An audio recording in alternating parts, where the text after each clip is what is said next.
5-nji 25 ha. Ayaklarıma çizip çıkır koyduk. Eline kim bir tür kim orunduqlar kelgan. Hammasi oq rengi. Malaniki mana shunchaki bunda birilarda tuyushib qolibdi. Bordan 7-8 talba. Danisi 50 koy. Eranikigen alava ana o'saq. Oshxona qo'ysangiz, uy qo'ysangiz, asli qurilmasini ko'rpaqqa mana.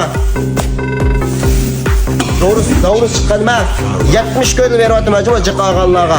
Cıqağanlar 70 koydular. Hatta iki tanesi 80 koy. Öz vaqtda 100 koy, 120 koy satqanlar. Hazır muştaq yaqaldı, dop yaqaldı veriyordumiz.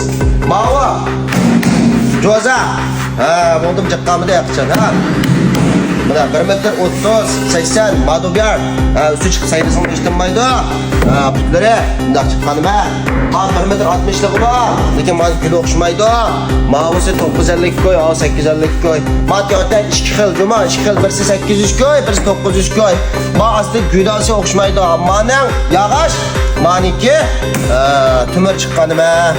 Orunduqlarını işiltiqanlar, evvelanlar, çıqqansaqlar 70 koydun verelim.